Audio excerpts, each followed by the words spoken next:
A person named Athoi Mog, 28 years old, was arrested by forest officials of the Trishna Wildlife Sanctuary and BSF personnel while allegedly smuggling 10 endangered monitor lizards.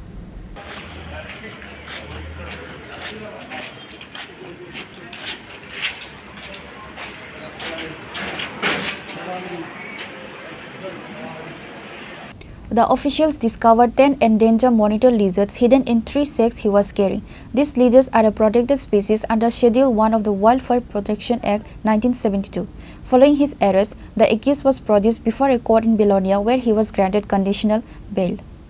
Trishna Khorang Rajnagar range আমরা প্রতিনিয়তই আমাদের সকালবেলায় BSF পুলিশদের নিয়ে root checking চলে।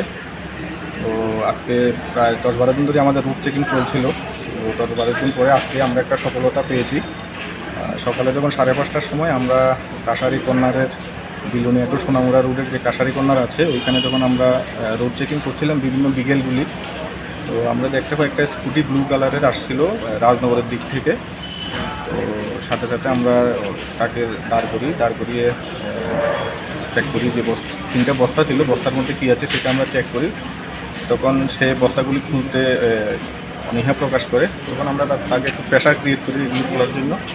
তো যখন বস্তাগুলি খুলেছিল আমরা দেখতে পাই এখানের মধ্যে 2টা বস্তার মধ্যে 2টা মনিটর লিজার এবং 8টা বস্তার মধ্যে 8টা মনিটর লিজার সে নিয়ে যাচ্ছিল। পরবর্তী সময়ে এই যে এই কাজের পরিপ্রেক্ষিতে কোনো ডকুমেন্টস আছে কিনা, লিগ্যাল ডকুমেন্টস আমরা তার কাছে যাচাই করি, কিন্তু কোনো ধরনের লিগ্যাল ডকুমেন্টস সে আমাদের দেখাতে পারেনি। তখন আমরা অন দ্য স্পট এগুলি আমরা সিজ করি। সিজ করার পর তাকে আমরা প্রথমে ডিটেইন করি, তারপরে আমাদের অফিসিয়ালি যে প্রসেস আছে সবগুলো মেনটেন করে অফিসে নিয়ে গিয়ে তার সাথে জিজ্ঞাসাবাদ করি। জিজ্ঞাসাবাদে সেখানেও কোনো ধরনের লিগ্যাল ডকুমেন্টস আমাদের সাবমিট করতে পারেনি। তখন আমরা তাকে অ্যারেস্ট করি। অ্যারেস্ট করার পর আমাদের অফিসিয়ালি যে সমস্ত প্রসেসগুলি আছে সেগুলি সম্পন্ন করে তাকে আজকে বিলোনিয়া কোর্টে আমরা সাপোর্ট করেছি। যে অ্যানিমেলগুলি সে ইলিগালি বিজনেস করার জন্য নিয়ে যাচ্ছিল, ট্রেনিং করছিল, সেগুলি আমাদের wild life protection act 1972 schedule 1-এর পার্ট 2 অ্যানিমেল, যেগুলি একটা এলিফ্যান্ট এবং টাইগারের সমতুল্য, এবং সেইগুলি বিক্রি করার ফলে অবৈধভাবে বিক্রি করার ফলে আমাদের যে পরিবেশ এবং ইকোলজিক্যাল যে ব্যালেন্স আছে সেটা নিশ্চয়ই নষ্ট হচ্ছে।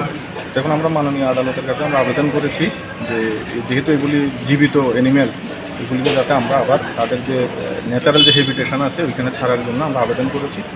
এখন দেখি আমাদের আবেদনের সাথে মাননীয় আদালত এই অ্যানিমেলগুলো কোনখান থেকে আসছে।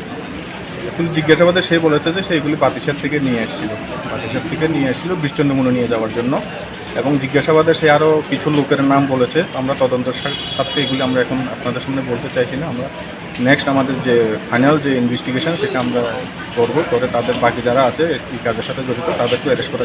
The 6 lizards, which were found to be in good health after a veterinary examination, were subsequently released back into their natural habitat within the sanctuary.